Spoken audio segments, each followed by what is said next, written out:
सो देखिए next question है 21, millennium development goals of global partnership for development in विगेस्ट making available the benefits of new technologies specially which of the following. So देखिए विकास हेतु वैश्विक सहभागिता के सहस्त्राब्दिक विकास लक्ष्य में विशेषकर निम्नलिखित में से किन नई प्रौद्योगिकियों का लाभ मुहैया कराना अभिकल्पित है। ठीक है, तो आप देखें यहाँ पे बताया गया है मिलेनियम डेवलपमेंट गोल के बारे में। आप सभी को पता है कि ये जो मिलेनियम डेवलपमेंट गोल है, ठीक है, ये वाला ये नया टॉपिक है हमारे यूजीसी नेट का। देखिए जब 2019 में सिलेबस अपडेट हुआ था तो ये आया था नया मिलेनियम डेवलपमेंट गोल। तो उसमें देखिए ग्लोबल जो पार्टनरशिप है, जो वैश्वीकरण, जो सहभागिता है डेवलपमेंट के लिए, तो उसके बेनिफिट्स के बारे में हमें बताना है कि कौन सी नई टेक्नोलॉजी आई है। सो देखिए पहला यहाँ पे है आर्टिफिशियल इंटेलिजेंस, कृत्रिम प्रज्ञा, इंफॉर्मेशन एंड कम्युनिकेशन, सूचना और संचार, न्यूक्लियर टेक्नोलॉजी, नाभिकीय प्रौद्योगिकी या सॉलिड वेस्ट ट्रीटमेंट टेक्नोलॉजी, यानी कि ठोस अपशिष्ट उपचार प्रौद्योगिकी। ठीक है, तो यहाँ पे आपको बताना है चारों में से क्या आंसर है इसका। आपको जानना है, देखिए जो मिलेनियम डेवलपमेंट गोल है यानी कि जो सहस्त्राब्दिक विकास लक्ष्य हैं, तो देखिए उनके जो गोल होते हैं, उनके जो लक्ष्य होते हैं, ये ग्लोबल लेवल पे है, इनकी सभी देशों के साथ मिलकर ये किया जाता है। अब देखिए इसमें जो वैश्विक सहभागिता है उसमें कौन कौन सी नई टेक्नोलॉजी आती है, उनसे क्या लाभ होता है, वो इसमें बताना है। ठीक है, सो देखिए इसका राइट आंसर आप चूज़ करिए। तो इसका राइट आंसर है ऑप्शन नंबर बी, यानी कि सूचना और संचार, इंफॉर्मेशन एंड कम्युनिकेशन।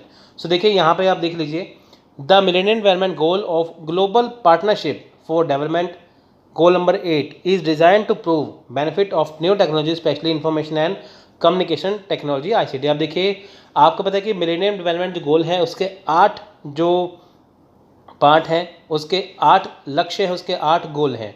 ठीक है, तो गोल नंबर 8 है जिसमें बताया जाता है कि जो मिलेनियम डेवलपमेंट गोल है जो MDG है, ठीक है, उसका लक्ष्य नंबर 8 है, यानी कि गोल नंबर 8 है। उसके अनुसार क्या है कि बेनिफिट्स देना, क्यों बेनिफिट्स देना, कि ताकि नई टेक्नोलॉजी, इंफॉर्मेशन एंड कम्युनिकेशन आए। यानी कि देखिए वैश्विक स्तर पर यानी कि ग्लोबल लेवल पे क्या है कि सभी को आपस में जोड़ना, नई टेक्नोलॉजी लेके आना और ईजिली इन्फॉर्मेशन सभी को प्रोवाइड करवाना ICT के दौरान। ठीक है, तो ये इनका गोल नंबर 8 है। आप सभी को पता है, देखिए आजकल क्या है कि सब कुछ ऑनलाइन हो रहा है, तो इनका ये लक्ष्य है, इनका ये टारगेट है कि दुनिया के जितने भी देश हैं सबको ICT के साथ कनेक्ट किया जाए। ठीक है, सो देखिए नेक्स्ट क्वेश्चन है क्वेश्चन नंबर 22। ये है the global emission by weight of following primary pollutants from natural resources are maximum in the case of, यानी कि प्राकृतिक स्रोतों से निम्नलिखित में से किस प्राथमिक प्रदूषक का वैश्विक उत्सर्जन सर्वाधिक होता है। आप देखिए पॉल्यूटेंट्स क्या होते हैं, एक होता है पॉल्यूशन, एक होता है पॉल्यूटेंट्स। पॉल्यूशन क्या है कि हवा का खराब होना, पानी का खराब होना, वो है पॉल्यूशन। अब वो होता क्यों है, वो होता है पॉल्यूटेंट्स के कारण, यानी कि पॉल्यूशन किसके द्वारा फैलता है, पॉल्यूटेंट्स के द्वारा फैलता है। आप देखिए ये कहते हैं कि जो प्राकृतिक स्रोत है हमारे पास, जो हमारे पास नेचुरल रिसोर्सेज है, जैसे हवा है, पानी है ना, ये जो चीज़ें हैं, इनमें से देखिए जो प्रदूषक है यानी कि जो इनमें पॉल्यूटेंट्स हैं दुनिया में, वो सबसे ज़्यादा कौन से हैं। ठीक है, यानी कि जो हमारा वातावरण है या जो हमारा नेचुरल सोर्स है, जो हमारा प्राकृतिक स्रोत है, वहाँ पे सबसे ज़्यादा पॉल्यूटेंट्स कौन सा पाया जाता है, सबसे ज़्यादा प्रदूषक कौन सा पाया जाता है। तो देखिए nitric oxide, carbon monoxide, carbon dioxide या मीथेन। तो इसका राइट आंसर है ऑप्शन नंबर डी, प्राकृतिक स्रोतों से कार्बन डाइऑक्साइड का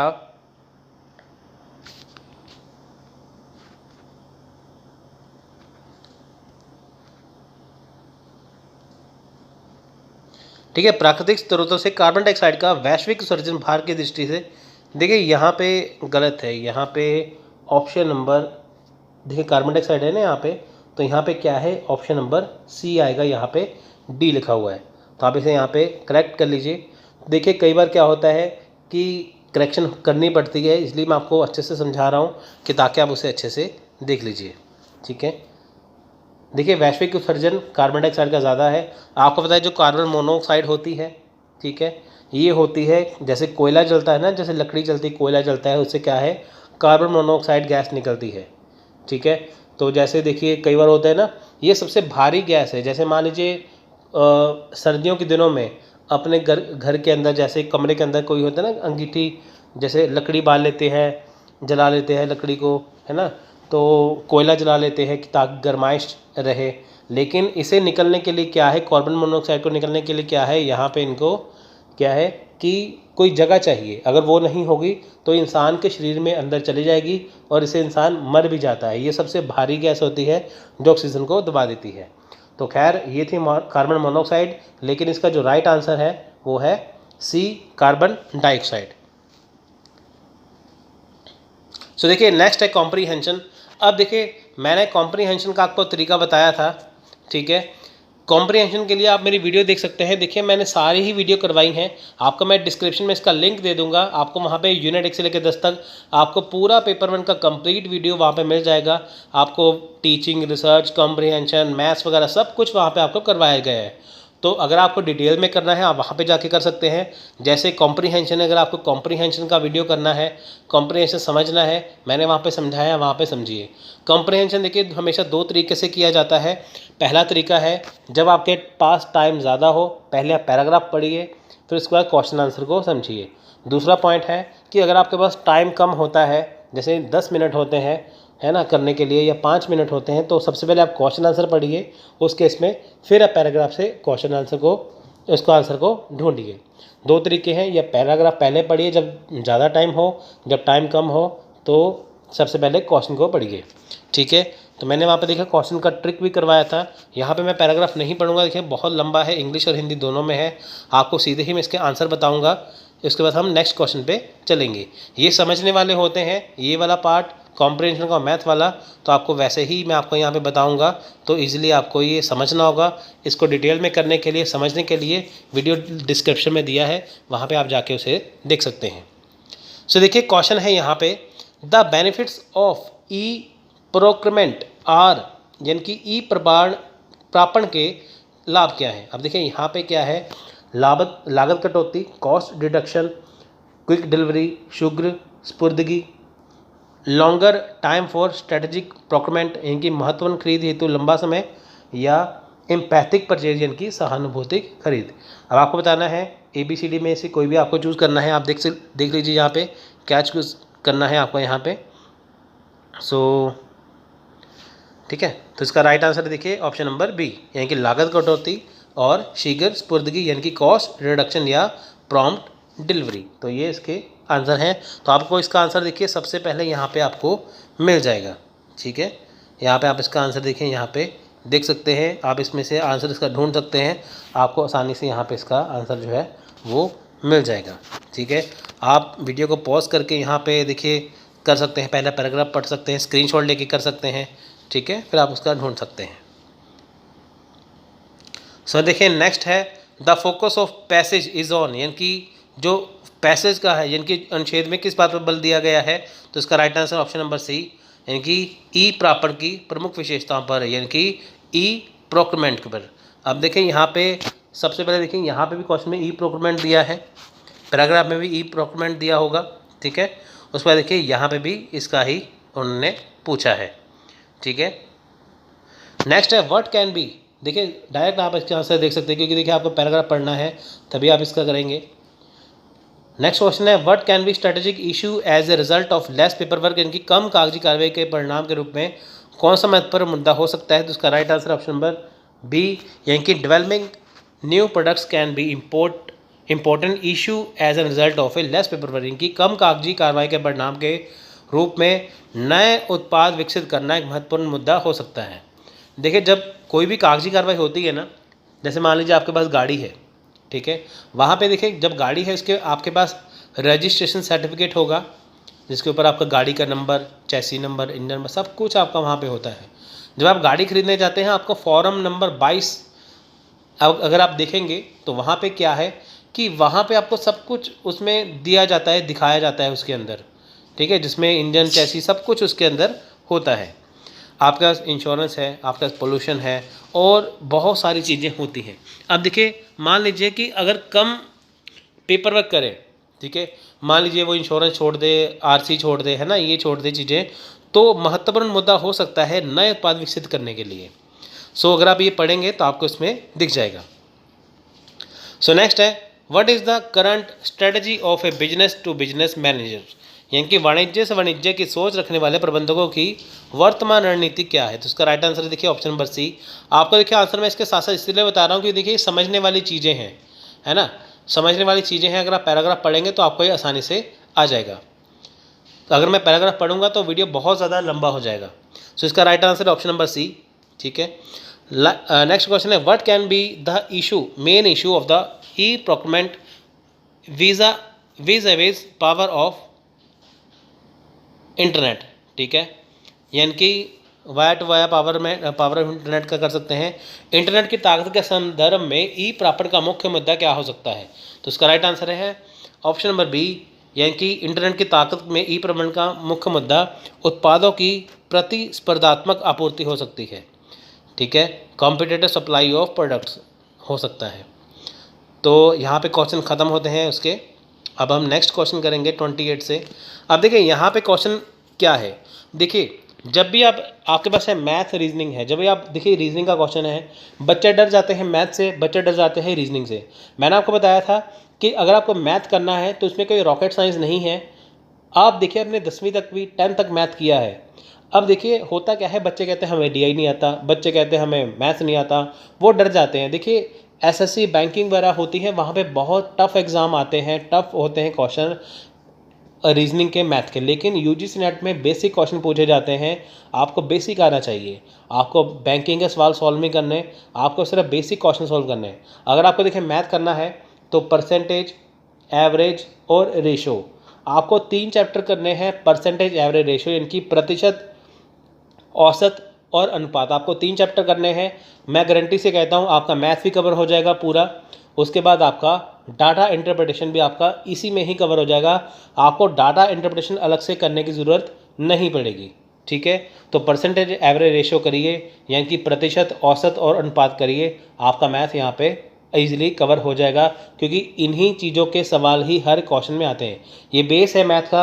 अगर आपको ये 3 चीज़ें आ गई, समझो आपको मैथ आपको आ गया। तो इसका बेस सीखिए।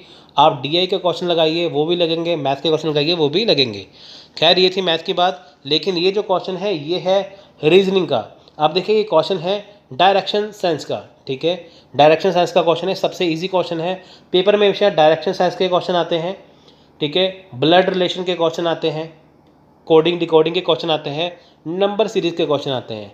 सबसे इजी पार्ट होता है रीजनिंग का। अगर आपको मैथ फिर भी मुश्किल लगता है तो मैथ की बजाय आप ये रीजनिंग करिए, आपको फ्री के नंबर मिलेंगे। तो चलिए क्वेश्चन को समझते हैं। देखिए यहाँ पे ये बताया है, a man walk at a speed of 3 kilometre per hour from location A toward east, ठीक है, for 1 hour and then turning left walks at a speed of 1.5 km per hour for a 6 hour towards north to a location B. The shortest distance between location A and B is, यानी कि देखिए एक व्यक्ति है जो A से, यानी कि देखिए एक पॉइंट है A से 3 किलोमीटर जो है वो पूर्व की ओर गया। देखिए यहाँ पे होता है ना north, south, east, west. East है हिंदी में पूर्व, यानी कि जो A है वो 3 किलोमीटर गया यहाँ पे पूरब की ओर, यानी कि वो यहाँ गया। ठीक है, उस पर देखिए पूरब दिशा में गया, 1 घंटे तक चला। उसके बाद क्या है वो मुड़ा, कहाँ पे वो मुड़ा, बाएं मुड़ा। देखिए अगर कोई व्यक्ति यहाँ पे चल रहा है तो उसका बायां, बायां और दायां, बायां इंग्लिश में होता है लेफ़्ट और हिंदी में दायां होता है राइट। वो मुड़ा बायां, यानी कि वो कहाँ पे मुड़ा, वो मुड़ा लेफ़्ट। अगर कोई बंदा यहाँ पे है तो उसका लेफ़्ट ये हुआ, राइट ये हुआ, तो लेफ़्ट उसका ये हुआ, लेफ़्ट यहाँ पे गया। यहाँ पे वो गया 1.5 किलोमीटर, 1.5, ठीक है, 1.5 किलोमीटर गया, यानी कि वो 6 घंटे तक चला। जब वो 3 किलोमीटर चला वो 1 घंटा चला, जब वो 6 किलोमीटर चला, सॉरी 1.5 किलोमीटर चला, वो 6 घंटे तक चलता रहा। उसके बाद देखिए आपको बताना है कि ये जो स्टार्टिंग पॉइंट है ए वाला और ये बी वाला पॉइंट है, इसकी आपस में, यानी कि देखिए इसकी आपस में क्या है, वो न्यूनतम दूरी कितनी है, यानी कि शॉर्टेस्ट डिस्टेंस कितना है इसके बीच में। अब देखिए यहाँ पे ट्रायंगल बन गया ना यहाँ पे। ठीक है, तो इसका देखिए यहाँ पे दिया है 10 किलोमीटर, 12 किलोमीटर, सॉरी यहाँ पे 9.8 किलोमीटर और 8.54 किलोमीटर। देखिए यह माइनस नहीं है, ये यहाँ पे माइनस कुछ नहीं है, ये वाला ये सीधे ही है। सो देखिए यहाँ पे वही बात आ गई, ट्रायंगल बना हुआ है। देखिए अब देखिए यहाँ पे क्या है कि इसका ऑप्शन नंबर है सी, यानी कि 3 किलोमीटर। यहाँ पे इसका ऑप्शन क्या है 12 किलोमीटर पर आवर। ठीक है,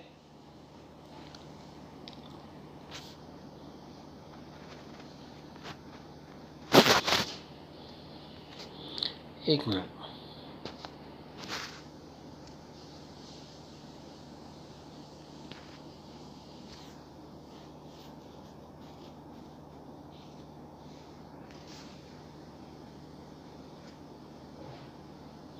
इसका आंसर है 9.8, ये सी आंसर है। ठीक है ठीक है, इसका सी आंसर है 9.48 किलोमीटर। अब देखिए यहाँ पे क्या है, ऑप्शन नंबर सी पे देखिए यहाँ पे 3 किलोमीटर पर आवर है, 3 किलोमीटर प्रति घंटा। देखिए यहाँ पे ट्रायंगल बना है। अब उसने ऐसे डिस्टेंस किया, ए पॉइंट यहाँ था, सी पॉइंट इसे मान लिया, तो यहाँ चला 3 किलोमीटर, ऊपर चला वो 1.5 किलोमीटर, यानी कि 6 घंटे। ऐसे ट्रायंगल बन गया, इसको हमने दे दिया बी। यहाँ पे चला 1 घंटा, यहाँ पे चला 1.5 किलोमीटर, चला 6 घंटे में। ठीक है, ये वाला यहाँ पे आ गया। तो देखिए यहाँ पे सॉल्व करने का तरीका क्या है, डिस्टेंस बिटवीन ए एंड सी, यानी कि ए और सी के मध्य दूरी कितनी है। यानी कि अगर हम इसकी बात करें, इसकी दूरी कितनी है, 3 किलोमीटर की दूरी है। कितने देर वो चला, 1 घंटा चला, तो 3 को 1 से किया, 3 किलोमीटर आ गया। अब देखिए सी और बी, इसकी दूरी कितनी है, इसकी दूरी है 1.5 किलोमीटर, 1.5 कितना चला, 6 किलोमीटर चला, 1.5 को 6 से मल्टीप्लाई किया, 9 आ गया। ठीक है, यहाँ पे भी देख सकते हैं। उसके बाद देखिए हमें इनके आपस के बीच का गैप देखना है। ठीक है, अब देखिए मिनिमम डिस्टेंस की बात करते हैं। ठीक है, तो यहाँ पे क्या है ए एंड बी। अब ए बी को इकट्ठा किया, ए एंड बी को देखना है ना, ए बी को इकट्ठा किया तो ए बी का स्क्वायर आ गया। तो देखिए यहाँ पे क्या बना, ए बी का स्क्वायर। अब देखिए यहाँ पे ट्रायंगल है ना, तो यहाँ पे ए बी, बी सी, ए सी ऐसे बनेगा। ठीक है, ट्रायंगल में हमेशा ही क्या होता है, ये पॉइंट इससे कनेक्ट होता है, ये इससे और इससे, तो इसे क्या बना, ए बी, बी सी और ए सी बना। ठीक है, तो A B, A C, B C, यहाँ पे या सी बी कुछ बन गया। तो यहाँ पे देखिए 3 का स्क्वायर आ गया और 9 का स्क्वायर आ गया, 3 3 9 और 9 का स्क्वायर आ गया 81, तो यहाँ पे आ गया 90। ठीक है, तो यहाँ पे आप इसे देख सकते हैं। तो ये था इसका पॉइंट। अगर आपको ये देखिए समझना है अच्छे से, वीडियो आप जाकर देख सकते हैं, वहाँ पे इसे अच्छे से समझाया है हमने, हर एक वीडियो कवर किया हुआ है अपने चैनल पे। सो देखिए नेक्स्ट क्वेश्चन है, the volume of A cube of side 10.0 centimetre is change by increasing its side by 1.0%, the percentage increase in the volume of cube. अब देखिए मैंने आपको बताया था ना, मैथ सीखना है तो आपको परसेंटेज एवरेज रेशो सीखना होगा। अब देखिए हर एक चैप्टर में परसेंटेज के क्वेश्चन हैं, यहाँ पे भी आ गया, रेशो के क्वेश्चन होते हैं, एवरेज के होते हैं, सभी जगह पे यहाँ पे होते हैं। ये देखिए ये वाला एवरेज का क्वेश्चन आया था। ठीक है, इसलिए मैं आपको कहता हूँ इसलिए ज़रूरी है। 10 सेंटीमीटर की भुजा वाले घन का आयतन इसकी भुजाओं को 1.0 बढ़ाकर बदल दिया जाता है, इस घन के आयतन में प्रतिशत वृद्धि होगी। अब देखिए मैथ और रीजनिंग और कॉम्प्रीहेंशन ये ऐसे होते हैं जिसको आपको समझना है। अब देखिए आपको यहाँ पे अगर सवाल सॉल्व करवा दूंगा, बहुत सारे बच्चों को पता नहीं चलेगा, वो कहेंगे ये कैसे आ गया, वो कैसे आ गया, क्योंकि उन्होंने समझा नहीं होगा। इसलिए आपको मैं ये समझा रहा हूँ। तो आप पहले मैथ को अच्छे से करिए, परसेंटेज एवरेज रेशो अच्छे से करिए, उसके बाद डेफिनेटली आप ये क्वेश्चन लगेंगे। ठीक है, तो इसलिए आपको मैं जल्दी से क्वेश्चन का आंसर बताऊंगा। तो इसका right answer option number B, आप इसका स्क्रीनशॉट यहाँ पे खींच सकते हैं। ठीक है, तो इसका 6% आ गया यहाँ पे। ठीक है, आप इसका क्वेश्चन यहाँ पे आराम से देख सकते हैं। तो right answer option number B, 3% आया है इसका। ठीक है, तो आप इसका स्क्रीनशॉट यहाँ पे देख सकते हैं। सो देखिए नेक्स्ट है, consider the following letter series. अब देखिए लेटर सीरीज है यहाँ पे, व्हाट इज द नेक्स्ट। अब देखिए यहाँ पे क्या है, एक तो है नंबर सीरीज, क्या है लेटर सीरीज। लेटर सीरीज में देखिए क्या है, ACF है, EGI, IKN और OQT। अब देखिए अगला पद या अगली टर्म क्या होगी, SUV, UVY, UWZ या RWZ। अब देखिए इसका right answer option number C. अब देखिए आया कैसे, ध्यान से देखिए। देखिए यहाँ पे क्या है कि जो ACF है, ठीक है, AC और F है फर्स्ट में। ठीक है, यहाँ पे देखिए A कितने पे है, ठीक है। ए और सी में कितना गैप है, 2 का होता है ना, ए प्लस बी प्लस सी। अब देखिए बी तो इसमें है नहीं है, लेकिन 2 का आ गया ना गैप बीच में। उसमें देखिए सी के बाद डायरेक्ट एफ है, यानी कि डी और इसमें नहीं है, ठीक है, डी और ई इसमें नहीं है, तो वो यहाँ पे आएंगे, तो इसका गैप हो गया 3 का। तो ऐसे ही देखिए बाकी के जितने भी वो है उसमें गैप है। तो देखिए ऐसे सभी में इसमें ई जी आई के बीच में देखिए 2-3 का गैप है। इसका ही आगे जाके देखिए ओ क्यू टी के आगे देखिए गैप है, ठीक है। अब देखिए टी के बाद क्या आता है, ठीक है। अब यहाँ पे टी के बाद यहाँ पे देखिए क्या आएगा, टी के बाद यू आता है ना, तो देखिए यू आ गया ना, यू डब्ल्यू जेड। अब देखिए हमारे ऑप्शन में यू सिर्फ सी में है, ठीक है, तो आपका ऑप्शन नंबर ई आ गया। सो देखिए नेक्स्ट क्वेश्चन है, given below are propositions, all philosopher are fallible, Socrates is not fallible. In the classic section of opposition which of the one following is the correct answer. देखिए नीचे दिए गए 2 तर्क वाक्य हैं, सभी दार्शनिक भ्रमशील होते हैं, सुकरात भ्रमशील नहीं है। अब देखिए सुकरात भी दार्शनिक है, यहाँ पे लिखा है कि सभी दार्शनिक भ्रमशील होते हैं। भ्रमशील मतलब कि अपने मन से ही बातें करते हैं, ठीक है। कुछ दार्शनिक का मतलब क्या होता है, फिलोसफर का मतलब क्या होता है कि वो व्यक्ति जो अपने ज्ञान को बताता रहता है, ठीक है।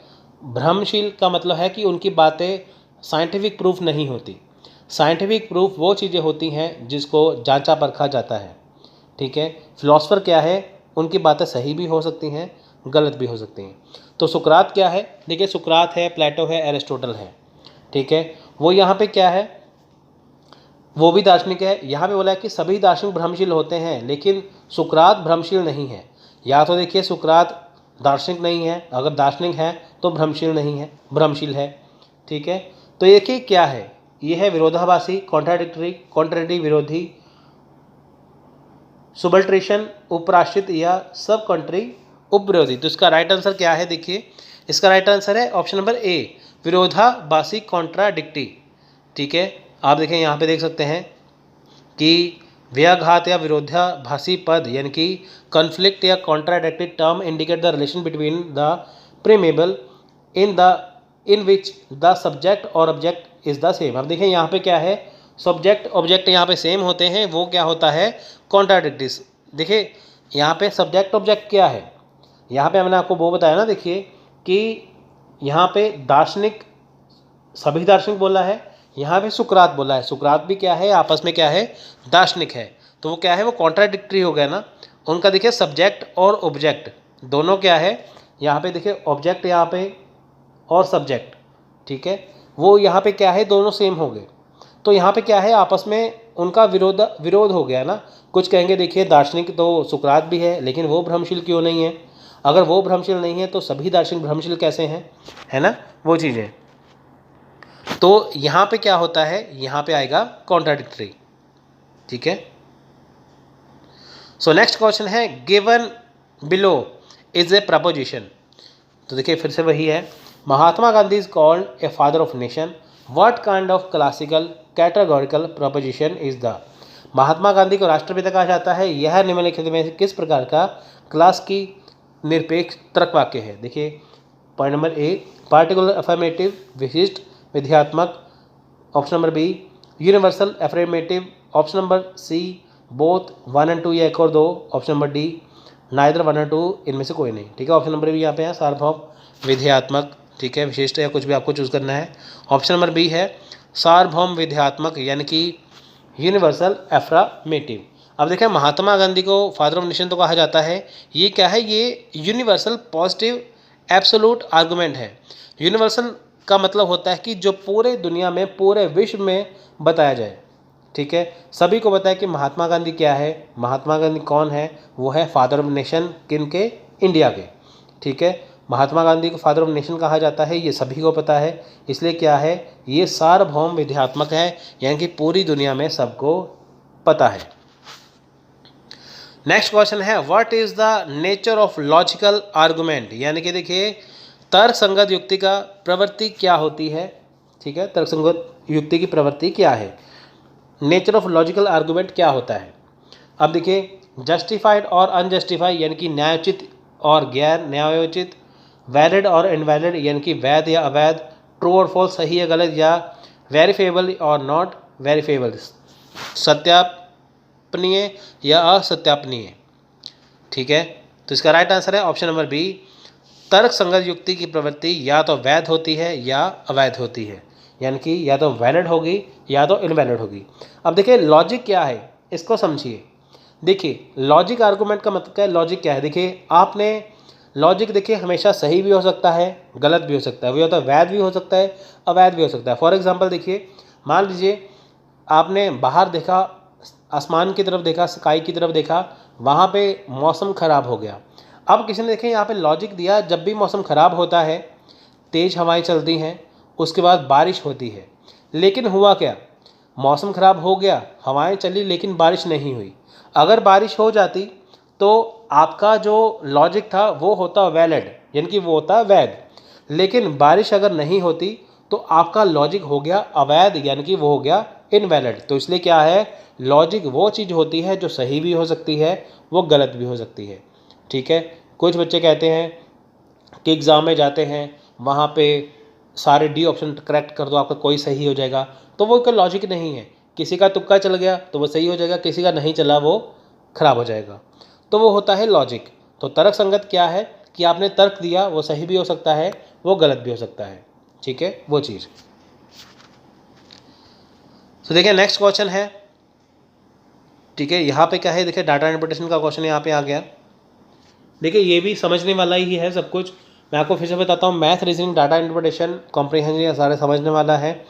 डाटा इंटरप्रिटेशन को करने के लिए आपको मैथ में परसेंटेज एवरेज रेशियो 3 चैप्टर करने हैं। यही चैप्टर आपके डीआई में डाटा इंटरप्रिटेशन में काम आएंगे, यही आपके मैथ में काम आएंगे। तो देखिए यहाँ पे सब्जियों का बताया गया है कि यहाँ पे सब्जियाँ हैं, यहाँ पे सन है 2014 से 19 तक, यहाँ पे आलू हैं, टमाटर हैं, प्याज हैं।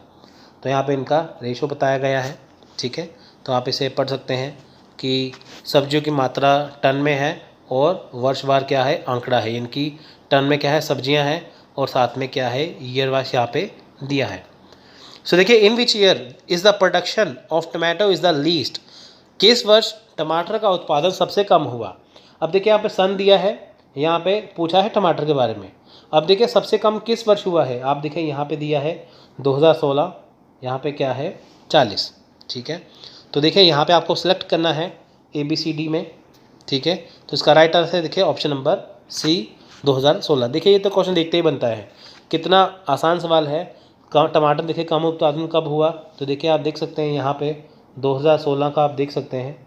ठीक है, 2016 का आप देख सकते हैं यहाँ पे इजीली कि इस वर्ष क्या है 40 हुआ है टमाटर।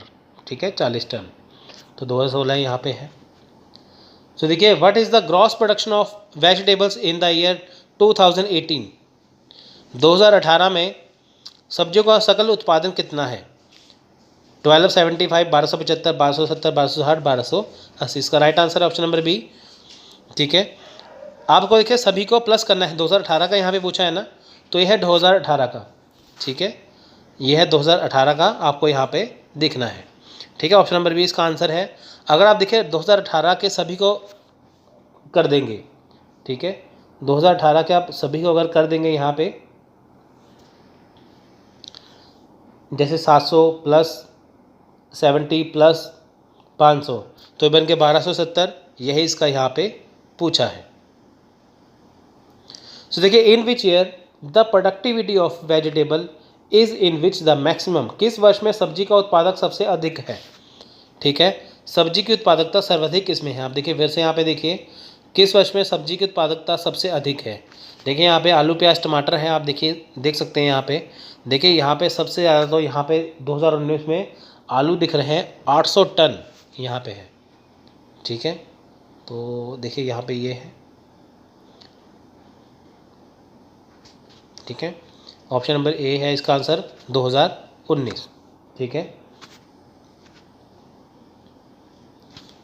ठीक है, आप देख सकते हैं यहाँ पे देखिए 2019 में आलू सबसे ज़्यादा है। In which year potato production of potato is less than that of average production. किस वर्ष या किन वर्षों में आलू का उत्पादन सबसे कम या औसत उत्पादन रहा है? ठीक है, देखिए आपको सेलेक्ट करना है 1 to 4, ठीक है, ABCD में से कोई भी आपको चूज़ करना है। किस वर्ष में है आप देख सकते हैं यहाँ पे ऑप्शन नंबर है A, ठीक है, सबसे कम यहाँ पे हुआ है। ठीक है, आप देख सकते हैं यहाँ पे टोटल प्रोडक्शन देखिए कितनी है हर वर्ष में, 200, 500, 300, 100, 700, 800, देखें यहाँ पे देख सकते हैं आप। ठीक है, यहाँ पे देख सकते हैं सबसे कम किस वर्ष में है, आप देख सकते हैं यहाँ पे। ठीक है, तो अगर हम सभी को प्लस करें तो ये आगा टोटल 2600 या 2600। अब देखिए 2600 को 6 से डिवाइड किया। 6 से डिवाइड क्यों किया? क्योंकि देखिए ये वर्ष कितने हैं, ये 6 वर्ष हैं। ठीक है, 1 2 3 4 5 6, इसको टोटल किया, इसको डिवाइड किया इन 6 वर्षों से, इन 6 ईयर से। कई पूछते हैं ना कि 6 कैसे आ गया, तो देखिए 6 ऐसे ही आया कि पहले सबका टोटल किया 2600 आ गया, फिर उनको क्या किया आपस में, फिर उनको 6 से डिवाइड कर दिया। अब देखिए डिवाइड करेंगे 6 से तो इसकी एवरेज निकलती है 433, 433.33। ठीक है, सो नेक्स्ट क्वेश्चन है what is the increase in percentage of the total production of vegetable as compare to the year 2018 to 2019। वर्ष 2018 की अपेक्षा वर्ष 2019 में सब्जियों के कुल उत्पादन में कितने प्रतिशत की वृद्धि हुई? ठीक है, अब देखिए बताना है कि 2018 को छोड़ दें तो 19 में सब्जी कुल उत्पादन कितने प्रतिशत की वृद्धि हुई? तो देखिए इसका right answer option number C. ठीक है,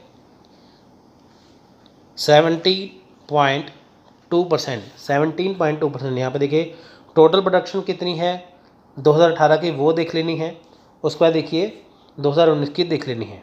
अब देखिए होगा क्या, आपको 1490 में यानी कि 2019 में से ये माइनस कर देंगे। माइनस करने के बाद देखिए जैसे 220 बचेगा, 220 को आपको 1270 से करनी है। यहाँ पे ही पूछा गया है कि 2018 की अपेक्षा 2019 में, पहले आपने 2018 देखा, 19 देखा, माइनस किया, फिर आपने जो उसका आंसर है उसको 2018 से में 18 का जो टोटल था उसको आपने उससे कर दिया, बटा कर दिया, साथ में 100 लगा दिया, क्योंकि देखिए परसेंटेज है। देखिए यहाँ पे 220 के साथ कोई परसेंटेज नहीं है, इसलिए 220 के नीचे, ठीक है, 1270 आएगा और साथ में मल्टीप्लाई 100 आएगा। अगर 220 के साथ परसेंटेज का निशान होता तो 100 के नीचे आता 1270। सो नेक्स्ट क्वेश्चन है what is the full form of abbreviation CD-ROM? CD-ROM का पूरा नाम क्या है? सो देखिए ऑप्शन नंबर 1 है count disc random only memory, compact disc read only memory, compact disc run only memory, contact disc raw only memory. ठीक है, तो देखिए ये वो वाले क्वेश्चन हैं जो आपके एग्ज़ाम में आते हैं, आपकी जीके भी बढ़ाते हैं। ठीक है, सो इसका राइट आंसर देखिए, इसका राइट आंसर है option number B, compact disc read only memory. ठीक है, देखिए एब्रिविएशन के क्वेश्चन आपको करने चाहिए, कंप्यूटर में जो एब्रिविएशन होती हैं वो आती हैं। एक बार क्वेश्चन आया था USB की फुल फॉर्म क्या है?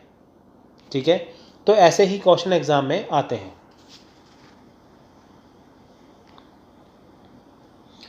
सो नेक्स्ट क्वेश्चन है मल्टीमीडिया कंप्राइज ऑफ, मल्टीमीडिया के घटक क्या है? देखिए मल्टीमीडिया के घटक क्या है यहाँ पे,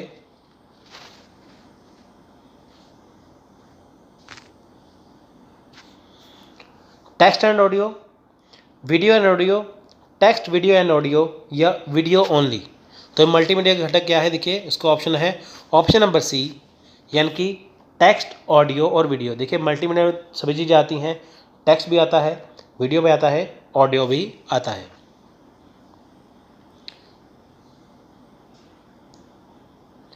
नेक्स्ट क्वेश्चन है asynchronous communication take place through which of the following technology, इनकी निम्नलिखित में से किस प्रौद्योगिकी के माध्यम से असमकालिक संप्रेषण घटित होता है? ठीक है, यानी कि किस प्रौद्योगिकी के माध्यम से असमकालिक संप्रेषण घटित होता है, यानी कि देखिए एसिंक्रोनस कम्युनिकेशन, ठीक है, कब होता है? ठीक है, teleconferencing, virtual classroom, video chat, blogs, discussion boards या व्लॉग। ठीक है, आपको वो यहाँ पे देखना है। तो आपको एक यहाँ पे चूज़ करना है ABCD में से 1 2 3 2 3 4 3 4 5 या 4 5 6। तो इसका right answer option number D, यानी कि 4 5 और 6। अब इसमें देखिए क्या है कि असमकालिक संप्रेषण में, यानी कि इन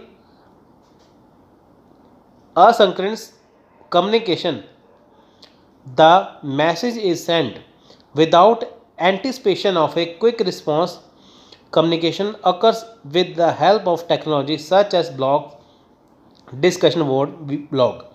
अब देखिए, असमकालिक संप्रेषण में त्वरित प्रतिक्रिया की प्रत्याशा के बिना संदेश भेजा जाता है। ब्लॉग, डिस्कशन बोर्ड, व्लॉग आदि प्रौद्योगिकी की सहायता से असमकालिक संप्रेषण घटित होता है।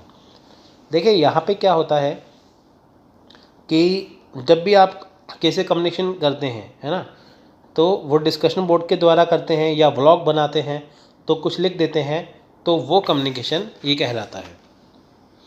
सो नेक्स्ट है क्वेश्चन नंबर 42।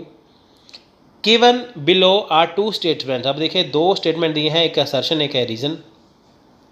अब देखिए असर्शन क्या है, अभिकथन क्या है। यहाँ पे देखिए, in group discussion some participants entry the fray with big chips on their shoulder. समूह चर्चा में कुछ सहभागी बड़ी बड़ी बातें करते हैं। रीजन है, ये होगा असर्शन। रीजन है, तर्क है, these are antagonistic people who are calm and listed. ये विरोधी लोग होते हैं जो शांत और प्रतिवादी होते हैं। इनके देखिए, समूह चर्चा में, ग्रुप डिस्कशन में जो बड़ी बड़ी बातें करते हैं वो विरोधी लोग होते हैं या जो शांत और प्रतिवादी होते हैं। अब देखिए आपको बताना है option number A, both are correct. R is the correct explanation, यानी कि दोनों सही है, लेकिन आर ए की सही व्याख्या है। बोथ करेक्ट है लेकिन आर ए की सही व्याख्या नहीं है। तो ऑप्शन नंबर सी है, ए सही है लेकिन ए सही नहीं है लेकिन आर सही है, या ऑप्शन नंबर डी, ए सही है परंतु आर सही नहीं है। तो इसका right answer option number D, A सही है परंतु आर सही नहीं। देखिए होता क्या है, ये तर्क गलत है, ठीक है। अब देखिए समूह चर्चा में देखिए बहुत ज़्यादा पार्टिसिपेंट होते हैं, बड़ी बड़ी बातें करते हैं। इसका ये मतलब नहीं है कि वो इसे पूरा असफल कर देंगे, पूरा इसे हटा देंगे, है ना। तो ऐसा नहीं है, ये विरोधी भी नहीं होते। विरोधी कौन होते हैं कि जो कुछ करना नहीं चाहते, जो इसका विरोध करते हैं, ठीक है।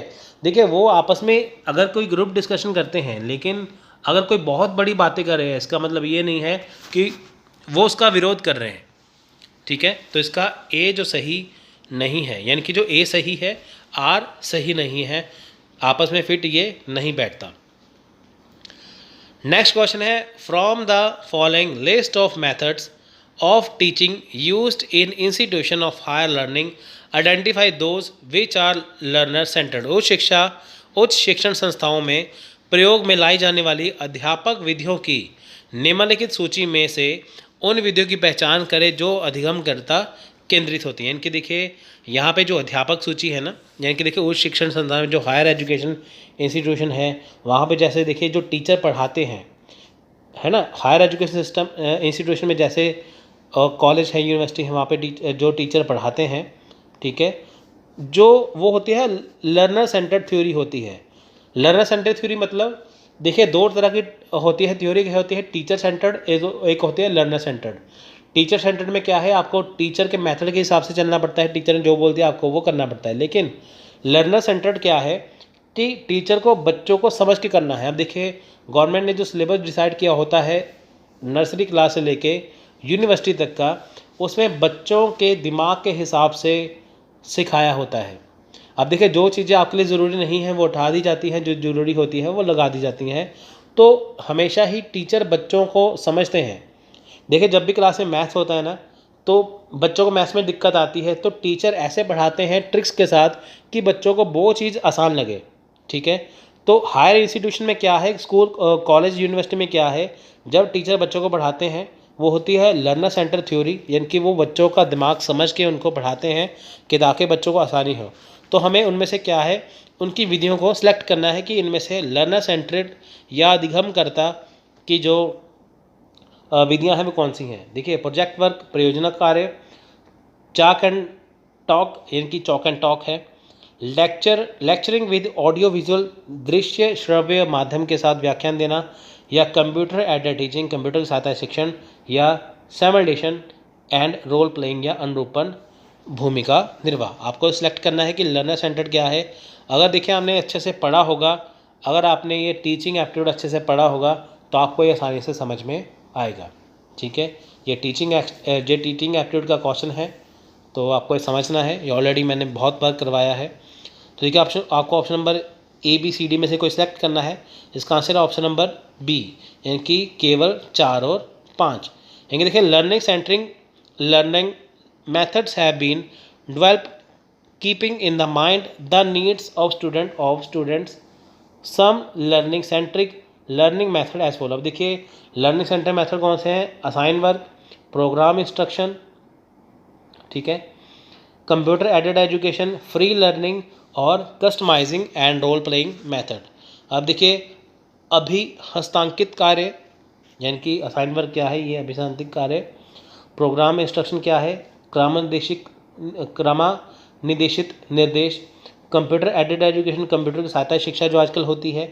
फ्री लर्निंग, मुक्त अधिगम, या customising and role playing method, अनुरूपण और भूमिका निर्वाह विधि। देखिए ये होते हैं लर्निंग सेंटर्ड मेथड। अब देखिए इनमें से पॉइंट नंबर 4 और 5 जो है कंप्यूटर एडेड टीचिंग और सिमुलेशन एंड रोल प्लेइंग, ये इसमें है। बाकी देखिए इसके अंदर नहीं आते। तो देखिए यहाँ पे क्या है, इनको तो बताया गया है। नेक्स्ट क्वेश्चन है, देखिए यहाँ पे लिस्ट 1 लिस्ट 2 के साथ आपको मेल करना है। ये क्वेश्चन नंबर है 44। सो देखिए यहाँ पे लिस्ट 1 है, सूची 1 मूल्यांकन के रूप, यानी कि जो एवोल्यूशन है उसके टाइप्स हैं और यहाँ पे विवरण है। सो देखिए यहाँ पे फॉर्मेटिव एवोल्यूशन है, निर्मात्मक मूल्य का मूल्यांकन है, संकलात्मक मूल्यांकन है, इनकी सोमैटिक एवोल्यूशन है, फॉर्मेटिव एवोल्यूशन है, क्रिटिशन रेफरेंस्ड टेस्ट है, यानी कि निकष संदर्भित परीक्षण है, और नॉर्म रेफरेंस्ड टेस्ट है, इनके मानक संदर्भित परीक्षण है। आपको मैच करना है कि फॉर्मेटिव एवोल्यूशन क्या होती है, सोमैटिव क्या होती है, किसके साथ ये मैच करता है। ठीक है, आप इसको देख लीजिए। तो इसका right answer option number B। आप इसको मैच करके देखिए। देखिए जो फॉर्मेटिव एवोल्यूशन है, निर्माणात्मक मूल्यांकन है, वो आता है इससे, यानी कि प्रयोजन सुधार की गुंजाइश और संभाव्यता की पहचान करने के लिए। यानी कि देखिए फॉर्मेटिव एवोल्यूशन क्या होती है, निर्माणात्मक मूल्यांकन क्या है, the intention of using is to identify scope and potential for improvement. अब देखिए यहाँ पे इंटेंशन हो किसका, इम्प्रूवमेंट का, इंटेंशन हो किसका, स्कोप का या पोटेंशियल का, वहाँ पे है फॉर्मेटिव एवोल्यूशन। फॉर्मेटिव देखिए निर्माण करना है मूल्यांकन का, तो इसमें ये चीज़ें आती हैं। सोमैटिक क्या है, संज्ञानात्मक मूल्यांकन, इसका कहाँ पे उपयोग है, इट्स इंटेंशन इज़ टू जज लर्निंग स्टैंडर्ड। अब देखिए अगर हमें लर्निंग स्टैंडर्ड को जज करना है तो सोमैटिक एवोल्यूशन आएगा। क्रिटेशन रेफरेंस टेस्ट है, निकष संदर्भित परीक्षण, ये देखिए सूचक मान्य है, इनकी स्टैंडर्ड इंडिकेटिव ऑफ मास्टरी, अधिपाती सूचक मानक है, और नॉर्म रेफरेंस टेस्ट है, इनकी मानक संदर्भित परीक्षण क्या है, ये आते हैं। Percentile rank and standard score are used for reporting. अब देखिए जो परसेंटाइल रैंक बनती है, स्टैंडर्ड स्कोर्स होते हैं रिपोर्टिंग के वक्त, ठीक है, तो उसमें ये नॉर्म्स आते हैं। अब देखिए जैसे आपकी होती है ना परसेंटाइल निकल, देखिए एक तो होती है परसेंटेज, होती है परसेंटाइल, है ना वो चीज़, तो वो इसके अंदर आती है नॉर्म्स में। तो आप इसका स्क्रीनशॉट ले सकते हैं। In which level of teaching the learner gets an opportunity to discriminate at length between positive and negative example of concept. अब देखिए निम्नलिखित में से किस शिक्षण स्तर में अधिगमकर्ता को अवधारणाओं के सकारात्मक दृष्टांतों के बीच विभेद करने का अवसर प्राप्त होता है। अब देखिए क्वेश्चन किस हिसाब से बनते हैं, अगर आपने अच्छे से किया है आपको आसानी से आ जाएगा। अब देखिए यहाँ पे क्या बताया गया है कि वो कौन सा लेवल ऑफ टीचिंग है, वो कौन सा लेवल ऑफ टीचिंग है जिसमें क्या है कि लर्नर को अपॉर्चुनिटी मिलती है पॉजिटिव और नेगेटिव एग्जाम्पल के बीच में। ठीक है, आपको पता है हमारे 3 तरह के लेवल होते हैं, memory level, reflective level, understand level. ठीक है, आपको सिलेक्ट करना है इनमें से। और लास्ट है ऑटोनोमस डेवलपमेंट लेवल, स्वायत्त विकास लर्नर स्तर। वैसे 3 लेवल ही होते हैं। ठीक है, आपको बताना है कि कौन सा वो लेवल है जिसमें अपॉर्चुनिटी दी जाती है लर्नर को, ठीक है, पॉजिटिव और नेगेटिव एग्जाम्पल के बीच में। तो इसका आंसर है ऑप्शन नंबर सी, अवबोध। अब देखिए अवेयरनेस क्या है, यानी कि अंडरस्टैंडिंग लेवल। देखिए जो मेमोरी लेवल है इसमें बच्चों को सिखाया जाता है, रिफ्लेक्टिव लेवल में थोड़ा और दिमाग बड़ा होता है। अंडरस्टैंडिंग में क्या है कि जब आप चीज़ों को पढ़ लेते हैं आप अपने हिसाब से सोचते हैं, पॉजिटिव नेगेटिव सोचते हैं, ठीक है। पॉजिटिव नेगेटिव सोचते हैं वो कब सोचते हैं, जब आपने चीज़ को समझ लिया, आपने कोई फिल्म देख ली, आपने कोई कहानी पढ़ लिया, आपको पता चल गया कि ये अच्छी है या बुरी है वो चीज़, ठीक है। तो इसमें क्या है, हमें बताया जाता है इस लेवल में कि जो फैक्ट्स होते हैं हम इसे समझते हैं, प्रिंसिपल समझते हैं, जनरल कंडीशन समझते हैं, इनकी तथ्य सिद्धांत सामान्य स्थितियों को समझने योग्य बनाता है।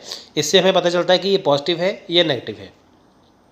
नेक्स्ट है during teaching a teacher statements that encourage student to elaborate on an answer either by their own और by that of others why is called. यानी कि शिक्षण के दौरान किसी शिक्षक के वे कथन जो विद्यार्थियों को स्वयं या दूसरों के किसी उत्तर को सविस्तार प्रतिपादित करने के लिए प्रोत्साहित करते हैं कहलाते हैं। इनकी देखिए जब टीचिंग होती है, जब टीचर बच्चों को पढ़ाते हैं, स्टूडेंट को इनकरेज करते हैं, ठीक है, आंसर को एलेबोरेट करते हैं, ठीक है, वो अपने हिसाब से करते हैं, तो उसे क्या कहते हैं, स्ट्रक्चरिंग यानी कि संरचना, इंस्ट्रक्शनल वैरायटी इनकी अनुदेशात्मक विविधता, प्रॉबिंग यानी कि विशेष परीक्षा या engagement in the learning process अधिगम प्रक्रिया में संलिप्तता। तो राइट आंसर है option number C, during teaching statement, ठीक है, by a teacher that encourage student to elaborate on an answer for themself और others come under collaborative behaviour which is describe by a particular question, ठीक है, इसका probing आ गया। यानी देखिए जब शिक्षण के दौरान किसी शिक्षक के वे कथन जो विद्यार्थियों को स्वयं या दूसरे के किसी उत्तर को वे सविस्तार प्रतिपादित करने के लिए प्रोत्साहित करते हैं, सहयोगी व्यवहार के अंतर्गत आता है, जो विशेष परीक्षा द्वारा वर्णित किया जाता है। नेक्स्ट क्वेश्चन है देखिए, in using the hypothetical deductive research paradigm which of the following sequence is considered appropriate. यानी कि परिकल्पनात्मक निगमनात्मक शोध प्रतिमान का प्रयोग करने में निम्नलिखित में से किस क्रम को उपयुक्त माना जाता है। देखिए जब आपको हाइपोथेटिकल डिडक्टिव रिसर्च यानी कि परिकल्पनात्मक निगमनात्मक शोध करनी है तो उसके आपको कौन से क्रम, आपको कौन सा सीक्वेंस से गुजरना पड़ता है। देखिए परिकल्पना क्या होती है, हाइपोथेसिस क्या होते हैं कि जो आपके दिमाग की उपज है, जो आपके दिमाग में चलता है। तो देखिए सबसे पहले आपको क्या करना होगा, आप देखिए ABCD, ठीक है, ऑप्शन देख लीजिए एक बार। तो इसका राइट आंसर ऑप्शन नंबर ए। आपको सबसे पहले क्या है, फॉर्मुलेशन ऑफ हाइपोथेसिस। सबसे पहले आपको जो हाइपोथेसिस है उसको फॉर्मुलेशन करना है, हाइपोथेसिस को टेस्ट करना है। नहीं, सबसे पहले देखिए आएगा रिसर्च प्रॉब्लम सेटिंग आएगा, फिर फॉर्मुलेशन ऑफ हाइपोथेसिस आएगा, फिर हाइपोथेसिस टेस्टिंग आएगा, कंपाइलेशन ऑफ सप्लाईज आएगा, एनालिसिस ऑफ गुड्स आएगा, रीचिंग जनरलाइजेशन एंड कंक्लूजन आएगा। ये ऑप्शन नंबर ए यहाँ पे आपका सबसे पहले आएगा, ठीक है। तो ऑप्शन नंबर ए इसका राइट आंसर है।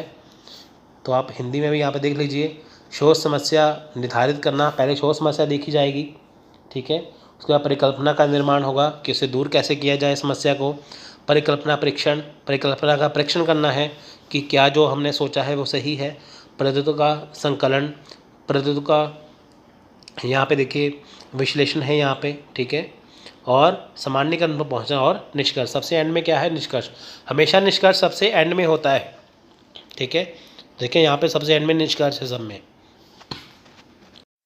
सो नेक्स्ट क्वेश्चन है 48, which one of the following research procedure will be figured under positivistic approach. अब देखिए निम्नलिखित में से कौन सी शोध प्रक्रिया पराविद्यात्मक उपगम के अंतर्गत आएगी। यानी कि देखिए पोस्टिविस्टिक अप्रोच जो है वो किसके अंदर आएगी, ठीक है, कौन सी शोध। अब देखिए कौन सी रिसर्च इसके अंदर आती है, नॉर्मेटिव सर्वे यानी कि मानकीय सर्वेक्षण, एक्सपेरिमेंटल स्टडी इनकी प्रयोगमूलक अध्ययन, एक्स पोस्ट फैक्टर स्टडी इनकी कारोत्तर अध्ययन, या एथनोग्राफिक स्टडी नृजातीय वर्णन संबंधी अध्ययन। तो right answer option number D, ethnographic study यानी कि देखिए होता क्या ये, ethnic narrative study will come under the study of positivistic research approach. Positivism approach emphasizing methodological pluralism. It is based on the belief that the method adopted in a research should be based on the research question of that research. It is related to the subjectivity of reality and moves away from the attitude of a complete objectivity adopted by positivism. अब देखिए यहाँ पे क्या है, नर जातीय वर्णन संबंधी अध्ययन पराविध्यात्मक उपागम अथवा उत्तर प्रत्यक्षवाद के अंतर्गत आएगी. ठीक है, ये उत्तर प्रत्यक्षवाद के अंदर ही आती है. देखिए यहाँ पे क्या है कि अगर किसी शोध को आप अपनाते हैं तो उसमें ये विधि उसके काम में आती है. इसमें क्या है, जो सब्जेक्टिविटी है, जो वास्तविकता है, जो व्यक्ति निष्ठा है, ये उससे संबंधित होती है. ठीक है, तो ये बहुत ज़्यादा इम्पॉर्टेंट है. देखिए ठीक है, इसमें क्या है, सब्जेक्टिविटी भी आती है. देखिए यहाँ पे क्या है, सबसे पहले क्या है, सब्जेक्टिविटी आएगी, यहाँ पे ऑब्जेक्टिविटी नहीं आती. सो नेक्स्ट क्वेश्चन देखिए, मैच लिस्ट 1 लिस्ट 2. देखिए फिर से आगा लिस्ट 1 लिस्ट 2 का आपको इसे मैच करना है.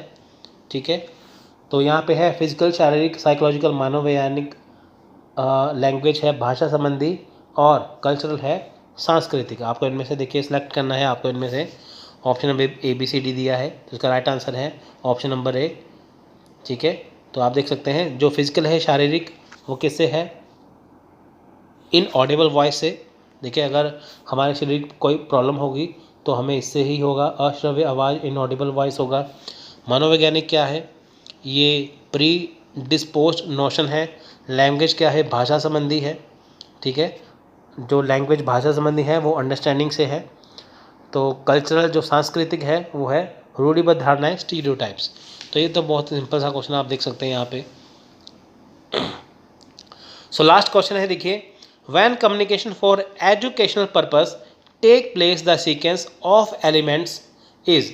जब शैक्षणिक प्रयोजन हेतु संप्रेषण होता है तो घटकों का क्रम होता है. यानी कि देखिए जब कम्युनिकेशन होता है एजुकेशनल पर्पस के तौर पे, जब देखिए कॉलेज है, स्कूल है, यूनिवर्सिटी है, वहाँ पे देखिए कम्युनिकेशन हो रहा है एजुकेशनल पर्पस के रूप में. देखिए जैसे मैं आपको पढ़ा रहा हूँ, ये एजुकेशनल पर्पस है कि आपका मेरे साथ कम्युनिकेशन कौन सा है, एजुकेशनल पर्पस का. तो इसमें देखिए सीक्वेंस का एलिमेंट क्या है, स्रोत, कूट लेखन, संदेश, विकोडक, फीडबैक. इनकी सोर्स, इनकोडर, मैसेज, डिकोडर या फीडबैक. अब देखिए आपको एक बात ध्यान में रखनी है, सबसे एंड में फीडबैक आएगा. ठीक है, सबसे एंड में क्या है, फीडबैक आता है. तो ABCD में देखिए 4 ऑप्शन है, इनमें से आपको सेलेक्ट करना है. ठीक है, तो इसका right answer option number B. मैंने आपको देखिए ट्रिक यहाँ पे बताया ना, मैंने आपको यहाँ पे बता दिया कि फीडबैक सबसे एंड में आएगा. ठीक है, फीडबैक सबसे एंड में आएगा. अब देखिए 4 ऑप्शन है, इसमें जो फीडबैक है 5 नंबर वाला वो सिर्फ ऑप्शन नंबर B पे है, बाकी किस में नहीं है. तो सीधे ही हमारा ऑप्शन क्या हो गया सही, B ऑप्शन यहाँ पे सही हो गया. 1 2 3 और 5 ये देखिए बिल्कुल सही यहाँ पे लगाया है. अगर आपको देखिए ध्यान में रखना है फीडबैक सबसे एंड में आएगा, किसी भी ऑप्शन में देखिए यहाँ पे एंड में आए तो आपका वही ऑप्शन सेलेक्ट है, बिना सोचे समझे वहाँ पे टिक कर देना. सो देखिए ये था इसका पूरा एक शिफ्ट का पेपर. ठीक है, ये पहली शिफ्ट का पेपर है. आपको मैं डेली के डेली शिफ्ट के क्वेश्चन करवाऊँगा, वो सभी ख़त्म हो जाएंगी.